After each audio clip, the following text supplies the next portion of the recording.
Good morning and welcome to the Trauma Recovery Demonstration Grant Provider Information Session. My name is Kenya Jenkins and I am a part of the Trauma Recovery Grant Implementation Team. I have two of my other colleagues on the line that are a part of the implementation team, Ms. Melanie Mayu and Ms. Anna Novogratz. And we welcome you today to learn more about the trauma grant, and we want to let you know that this presentation will be recorded and shared along with the deck and the provider guide later this week.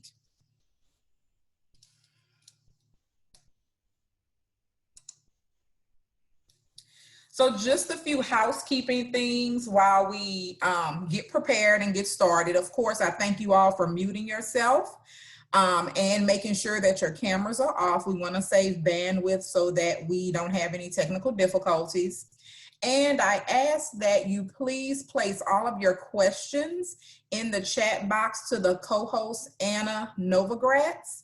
And when you place a question into the chat, could you please include your name and your email address?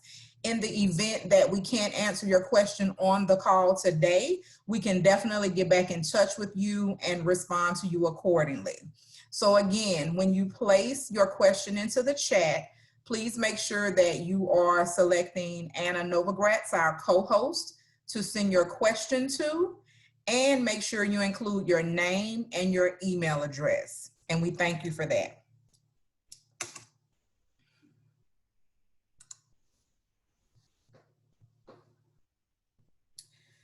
The information shared in this presentation can also be found in the Trauma Recovery Demonstration Grant Provider Guide.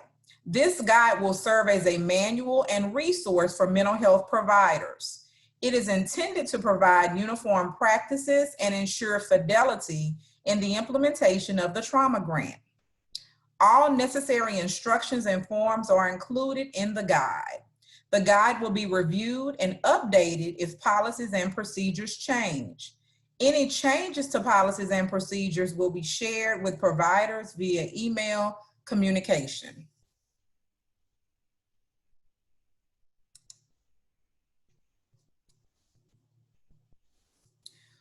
Today's agenda, we're going to cover several topics today. What is the Trauma Recovery Demonstration Grant, or our acronym TRDG? Which students are eligible? What is considered a traumatic event? Which providers are eligible? How are students referred? What kind of data is LDOE collecting? Instructions, the payment process, and questions.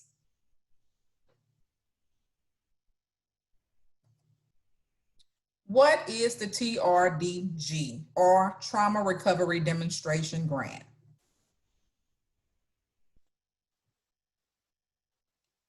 The Louisiana Department of Education was awarded $7.5 million over a period of 5 years by the U.S. Department of Education.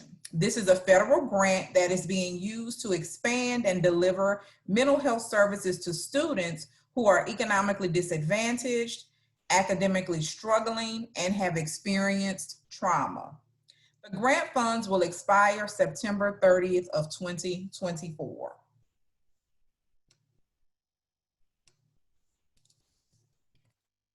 The purpose of the grant is to enable preschool, elementary, or secondary students from an economically disadvantaged family who have experienced trauma and subsequently demonstrate academic, behavioral, attendance, or other issues at school to access trauma-specific treatment. The goal of the grant is to increase student well-being, adaptive student behavior, school safety, and academic performance by supporting trauma-specific treatment.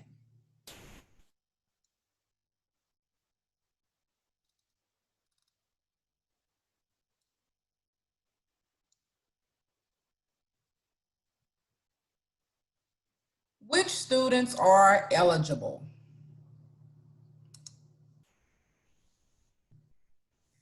Eligible students are any preschool, elementary, secondary student enrolled in a Louisiana public, charter, or private school who meets the following 3 criteria. 1, previously documented or suspected trauma that is adversely affecting the student's academic performance, progress, attendance, and/or behavior. 2, the student is identified as economically disadvantaged.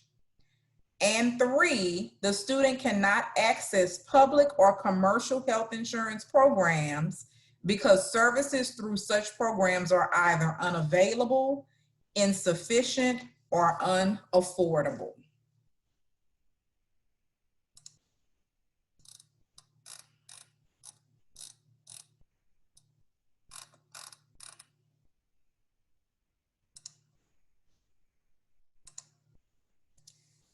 So let's look at an economically disadvantaged student. This is a student. A student is considered economically disadvantaged if the student meets one or more of the following characteristics, and you see there are many that are listed here. The student is eligible for reduced price meals based on the latest available data. Family is eligible for Louisiana's food assistance program or low-income families. The family is eligible for Louisiana's disaster food assistance programs. The family is eligible for Louisiana's program for assistance to needy families with children to assist parents in becoming self-sufficient. The family is eligible for Louisiana's healthcare program for families and individuals with limited financial resources. The student is an English language learner. The student is identified as homeless or migrant pursuant to the McKinney-Vento Homeless Children and Youth Assistance Act and the Migrant Education Program within the Elementary and Secondary Education Act.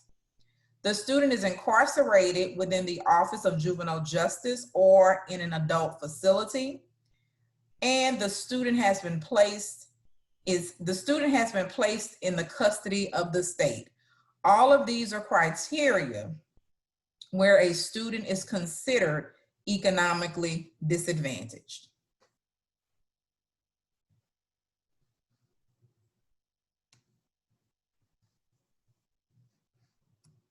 Access to health insurance. The third criteria, the student cannot access public or commercial health insurance programs because services through such programs are either unavailable, insufficient, or unaffordable. Is this the most relevant criteria to your role as a provider? This is the most important thing that you need to make sure that you pay attention to. As will be discussed later, payment eligibility is a key component for a student to become officially enrolled in the grant program. The student must meet one or more of the below characteristics to qualify for a payment under the trauma recovery grant. The student is uninsured, is economically disadvantaged, but is ineligible for Medicaid or other federal or state subsidized insurance programs. The student is insured, but trauma-specific services are not covered. The student is insured, but services are unaffordable because of the deductible. The student is insured, but services are unaffordable because the cost of the services exceeds the insurance cap.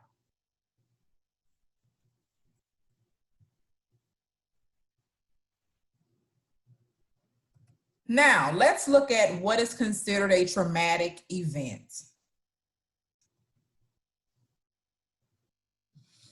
Traumatic events and traumatic incidents may be those that occur either within or outside of a school environment.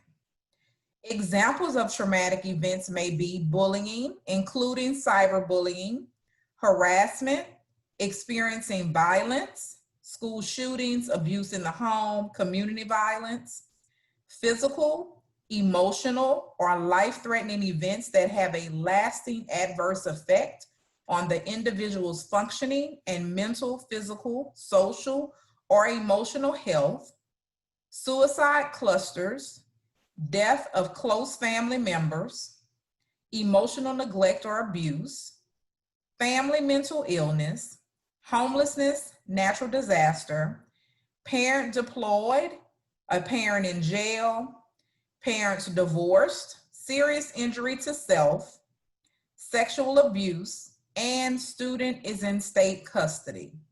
This list is a representation, but not inclusive of all events that may be considered traumatic. Which providers now are eligible?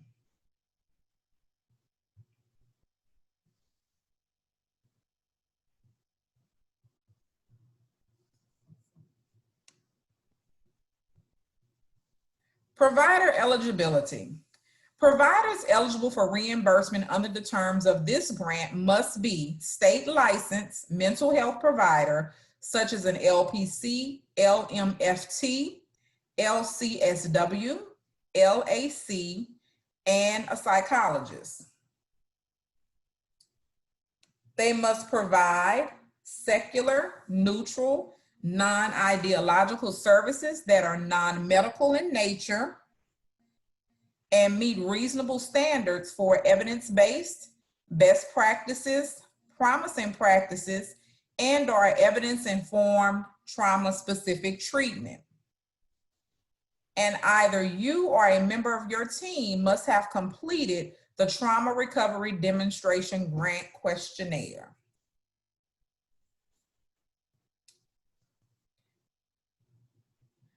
All right, what are the possible treatments? TRDG funds will pay for services that meet reasonable standards for evidence-based, best practices, promising practices, and or evidence-informed trauma-specific treatment.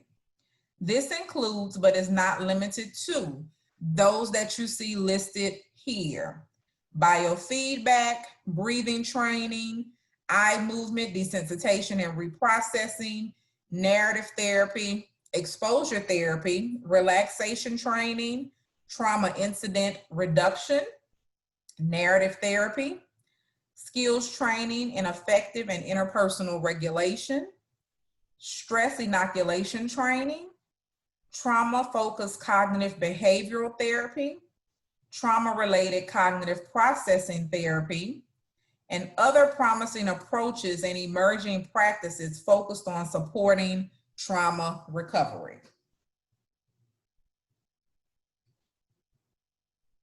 Now, the next thing would be to say, okay, where can you provide these services? In keeping with Louisiana's new state law guaranteeing mental health service providers access to student clients on the school campus during the school day, pursuant to the local education agency's regulations, services may be provided on the school campus at the service provider's office or virtually after hours. Services may also be offered in community or in home.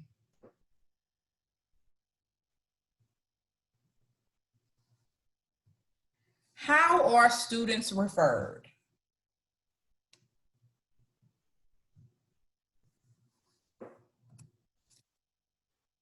Referrals for services can come from many different avenues. There is no wrong door.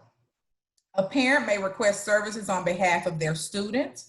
The student may be referred by a staff member at their school. The student may receive a referral through Department of Children Family Services or DCFS, and a service provider may identify a student who meets eligibility criteria and is in need of the services.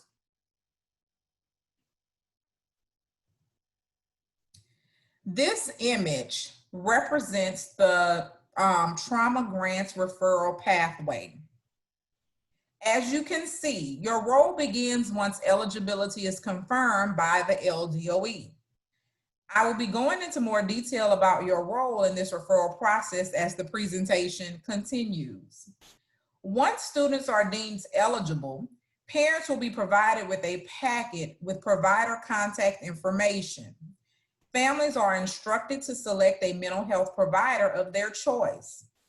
Families will then contact a provider to make an appointment for a trauma screener, noting that they were referred through the trauma recovery grant. The family will then go to your office for the formal trauma screener.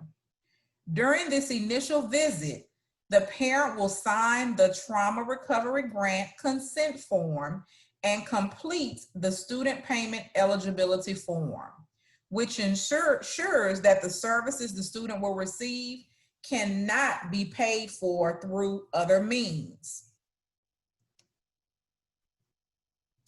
Both forms must be completed before you screen for trauma. If the student is eligible for payment under the grant, you will screen that student for trauma. If trauma is verified and the student is eligible for grant funds, you will begin servicing that student through the trauma recovery demonstration grant. If the student is not eligible for grant funds, you can discuss with the family what their next steps are. This could mean screening the student and billing through other means. Hopefully this will not be a commonplace, as we will be doing our best to ensure payment eligibility beforehand. But we needed to add in this second check to ensure we are all in line with the grant.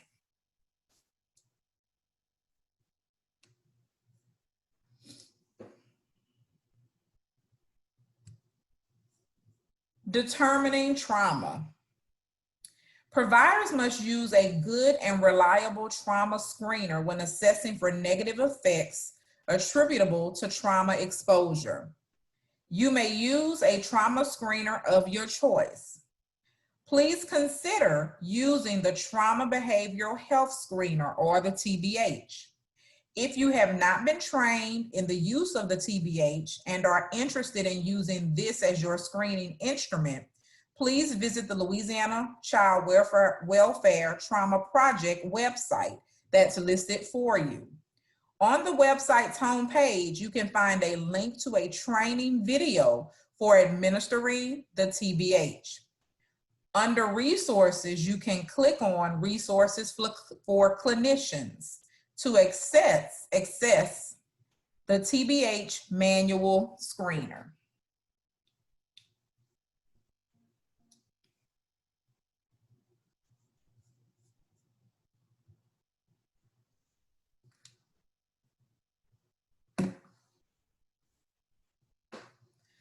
The initial visit. Throughout this presentation and in the provider guide, I will say initial visit. The initial visit is defined as the visit when the service provider administers the formal trauma screener. Forms that need to be submitted to LDOE after the initial visit are: 1, the consent for trauma-specific mental health services, and 2, student payment eligibility form.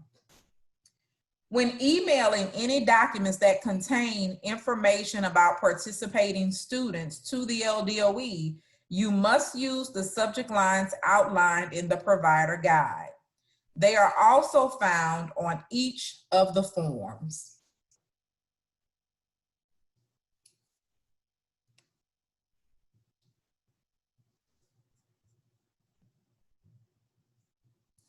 Consent for trauma-specific mental health services. Prior to administering the trauma screener, parents or guardians must sign the consent for trauma-specific mental health services. The consent form informs parent or guardians about their right to privacy. This form only needs to be submitted once. This form, along with all additional forms, can be found in the provider guide.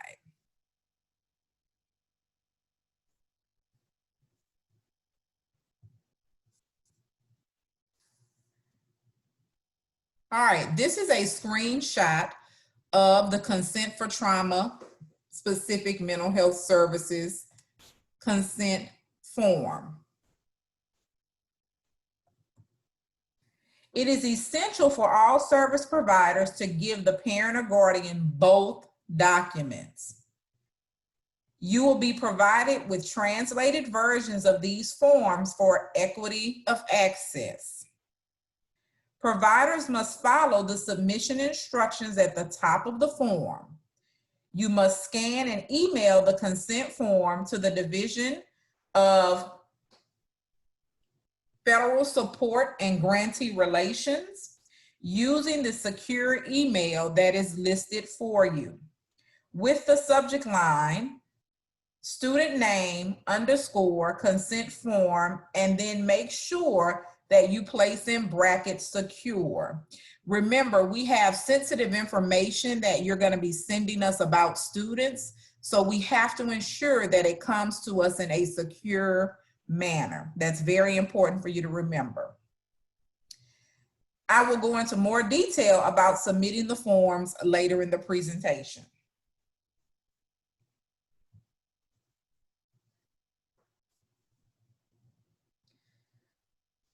During this initial visit, parent or guardians must also complete the student payment eligibility form. You or a member of your staff should aid the family in completing the form.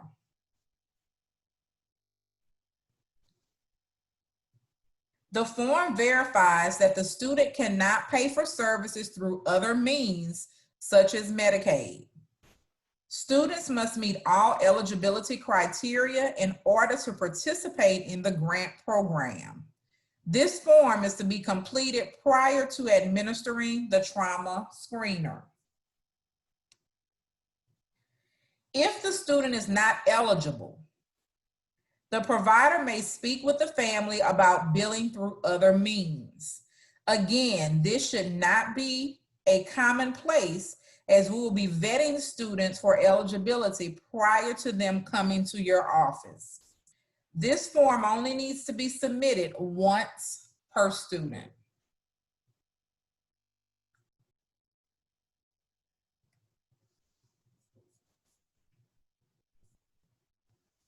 Here is a picture of the form. And again, please fill out with the student's parent or guardian. This is the final check to ensure that the student is eligible for grant funds. You may use your best judgment when filling out the form. Students must meet all eligibility criteria in order to participate in the grant program. And as you will note on this form, each of the forms at the top have where you need to submit and what you need to include in the subject line when submitting these forms to LDOE.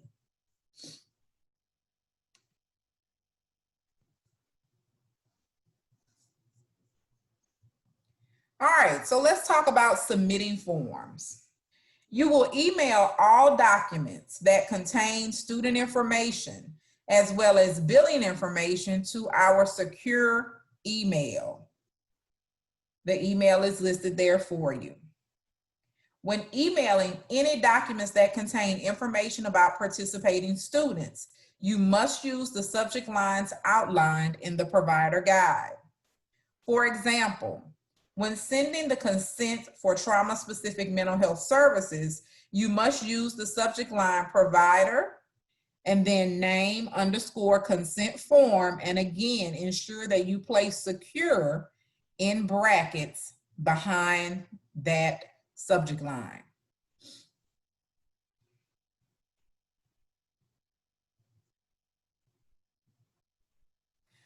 All right, what kind of data is LDOE collecting?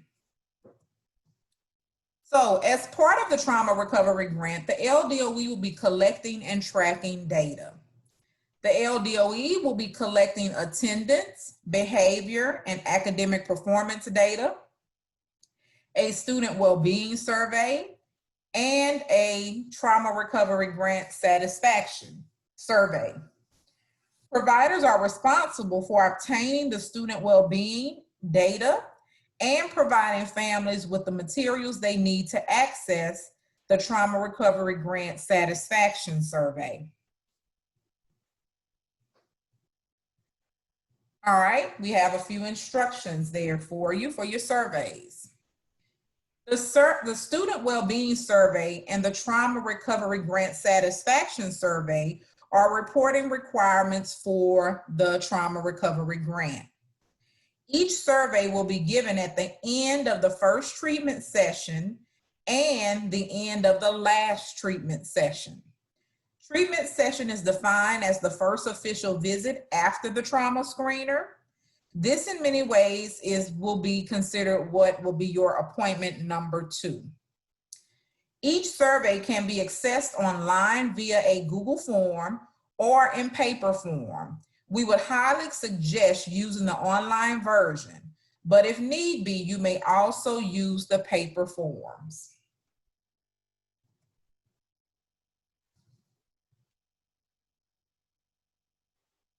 The Student Wellbeing Survey. All service providers must ensure the student or parent has filled out the Student Wellbeing Survey at the end of the first treatment session and again at the end of the last treatment session. Please ensure the student or parent has completed the survey prior to leaving your office. You can complete the survey with the student during your session if you would like. This form can be filled out online on either a smartphone or computer. Please provide the student or parent with the Student Wellbeing Survey access page. If completing the survey digitally is not possible, please give the student a paper version of the Student Wellbeing Survey.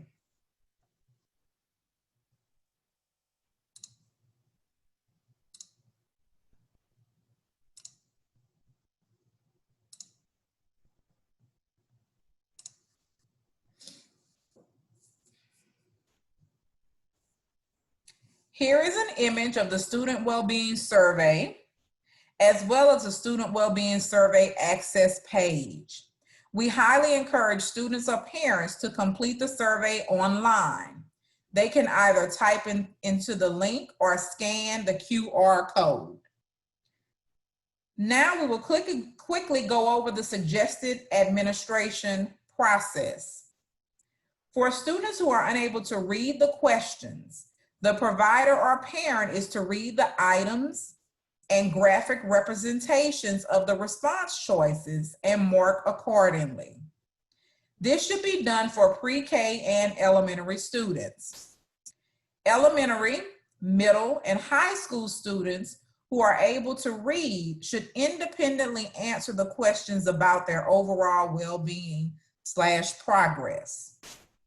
If the student or parent or guardian chooses to complete the survey on paper rather than online, please print, scan, and email the completed survey to the Division of Federal Support and Grantee Relations using our secure email address with the subject line provider name _ wellbeing survey with, again, secure in brackets.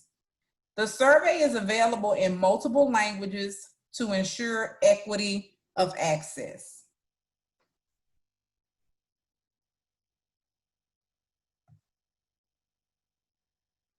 The Trauma Recovery Grant Satisfaction Survey is also a reporting requirement for the grant. All service providers must provide every family with the Trauma Recovery Grant Student Satisfaction Survey access page at the end of the first treatment session and again at the end of the last treatment session. Parents will answer survey questions for pre-K and elementary students. Students 12 and older with parent consent will complete the survey on their own. If completing the survey digitally is not possible, please give a hard copy version of the Trauma Recovery Grant Satisfaction Survey. This is to be returned to the student's school.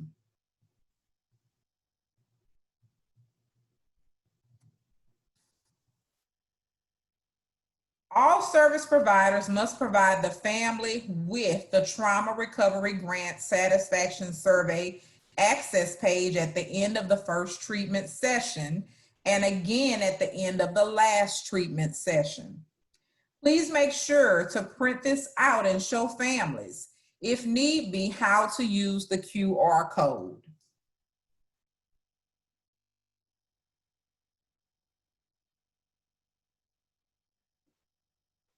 Again, we highly encourage families to complete the survey online.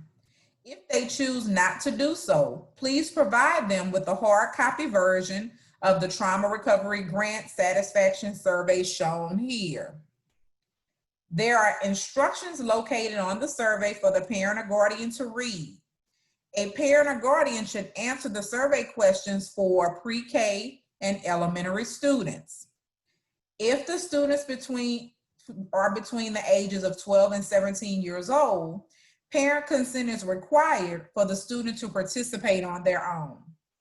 Please make sure to provide families with both the survey and the signature page. Just like all other parent and student-facing documents, the survey is available in multiple languages.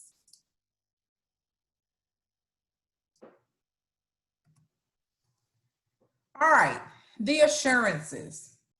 In order to be officially enrolled as a provider under the Trauma Recovery Grant, all providers must submit a signed and dated assurance. Please scan and email the document to the Trauma Recovery Grant at la.gov email address with the subject line provider name _ assurance. This form only needs to be submitted once. You will be officially enrolled as a Trauma Recovery Grant provider and added to our provider list once the LDOE receives this assurance. Please try to submit your assurance by November 13th.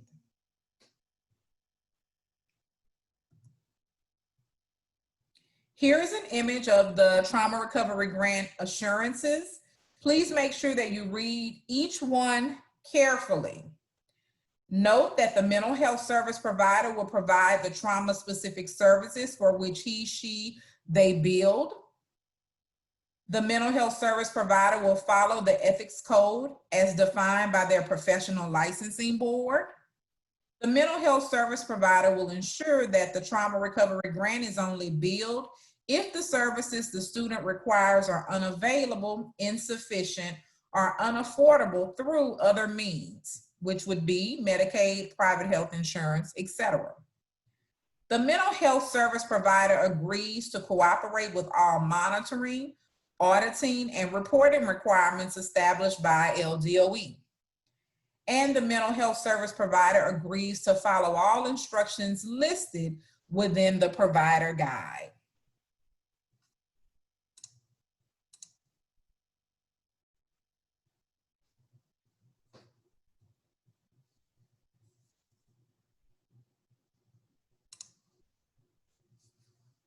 All right, updating information. If the information you submitted on the Trauma Recovery Demonstration Grant Mental Health Provider Questionnaire has changed, including a renewed license or a change in workplace, you must submit the following survey, the link provided. Please note, when uploading a license, it must be an image of the individual license, such as an LPC card, not an agency license. The link, along with a QR code, is included in the provider guide for you.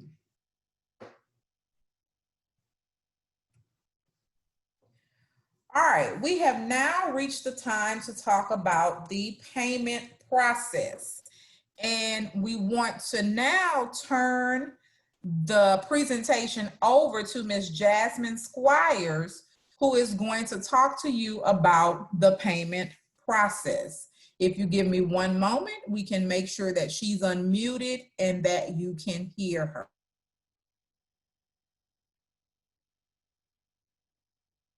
And everybody, can you hear me? All right, so I'm just gonna go through a little bit of the payment process. I am actually, I guess I should introduce myself first. My name is Jasmine Squires. I'm the Director of Accounting with Choices Coordinated Care Solutions. There are two other people from Choices on the call as well, Elizabeth Oyer and David Sykes, which you may hear from them a little bit later too if they want to do an intro at the end. So basically, the LDOE has partnered with Choices to facilitate the payment of the providers for the grant. And the grant, as stated, will only pay for direct mental health services, missed treatment sessions, and provider transportation will not be covered. You can go to the next slide.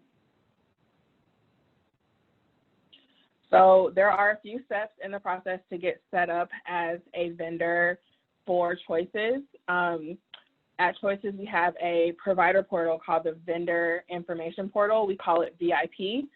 And so each provider that provides the assurance to the LDOE will get added to the VIP portal, as well as we will also facilitate training with the providers on how to use VIP. These trainings will be held over Zoom, and they will also be recorded if you're unable to actually attend the training during the scheduled time. In order to receive payment, all providers will be required to provide a W-9 form and direct deposit form if direct deposit is preferred to accounts to ap@choicesccs.org.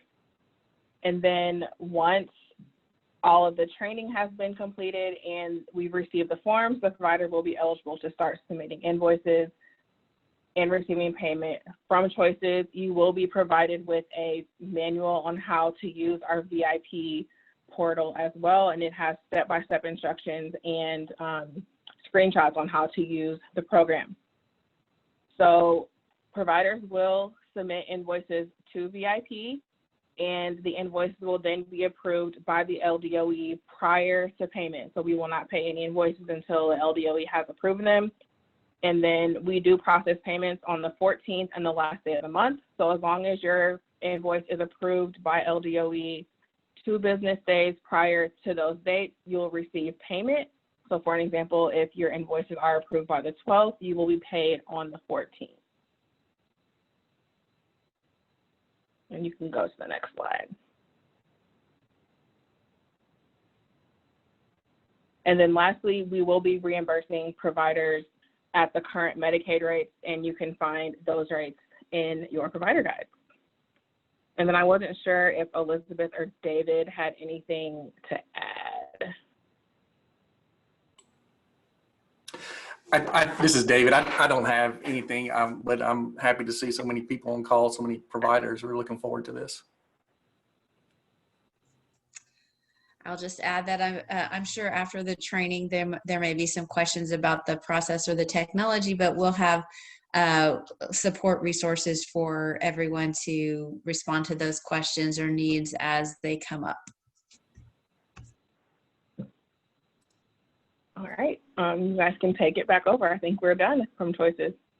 Thank you, Jasmine, and thank you to your colleagues that joined you for assisting us today in this presentation. We are excited about the partnership, and we look forward to working with you all, just as I know the providers will as well. So we thank you.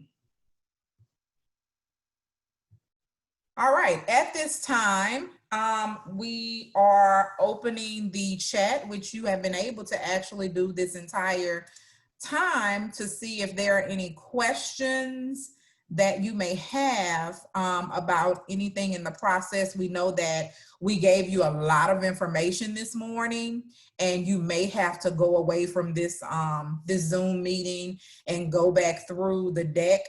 We just wanted to I wanted to reiterate to you that, one, the presentation has been recorded, and it will be shared along with the deck and the provider guide later this week. So we will get this information out to you. For those that are on the line and have access to the chat feature, if you would not mind placing your name and your email address into the chat, so that we can definitely make sure before it gets up on our website, we may be able to just go ahead and at least email you the deck so that you'll have that. So if you would do that, that would be greatly appreciated. And that way you don't have to wait until later in the week to at least receive the deck and you can start reviewing it.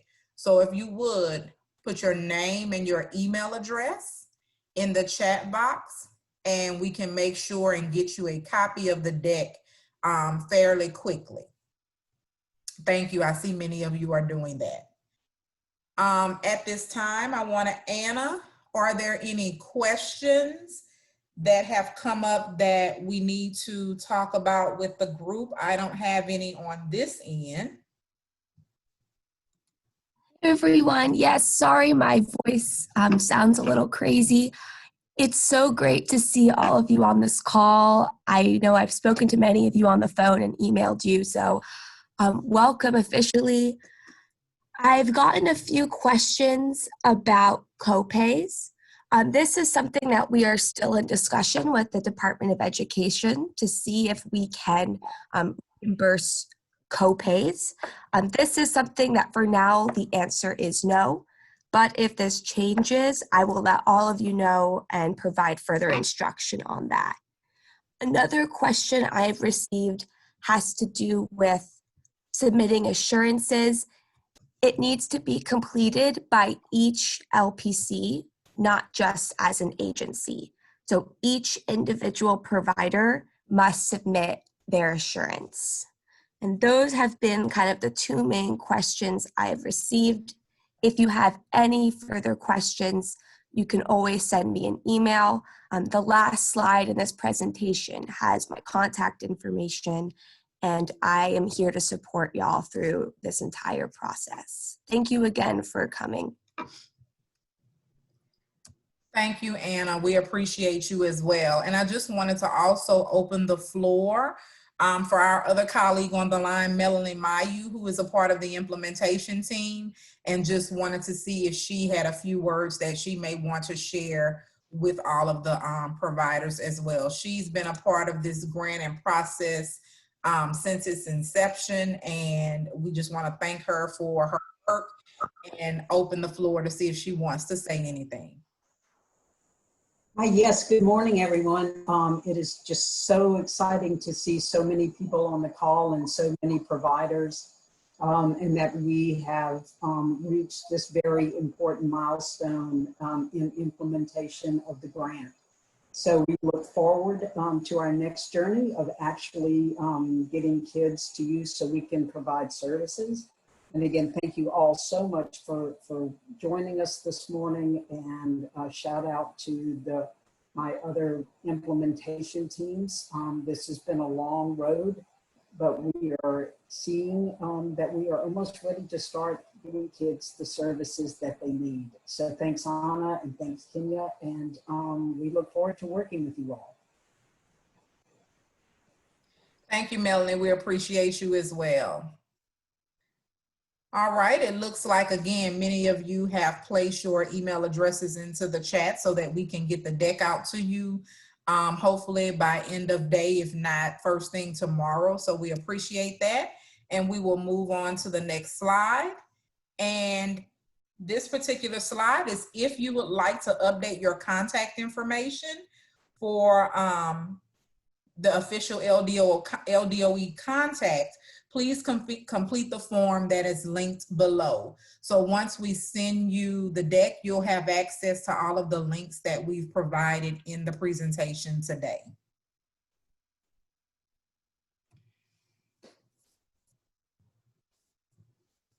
All right, and we just want to let you know that the department is committed to providing support to all of you and all of our participants in the trauma recovery grant throughout the entire process. Again, we thank, I thank the implementation team for all of their hard work in getting us to this point. I want to thank Choices, Ms. Jasmine and David and Elizabeth for just walking up with us through these processes and trying to figure out how to make this as seamless as possible. So we want to thank you as well. And again, thank you to all of you providers who have joined us today and wanted to learn more about the grant, and we are excited to have you a part of this team. And we just want to do great things for our children here in Louisiana and get them the services that they need. If you'll notice, Miss Anna's email address is listed there for you. If you have any questions, concerns, you go away from this. Once you get the deck, you read through it and you have questions, please feel free to email her and she will respond to your emails.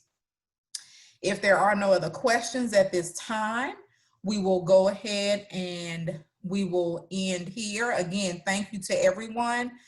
We appreciate you participating and have a great rest of your day. Thank you so much.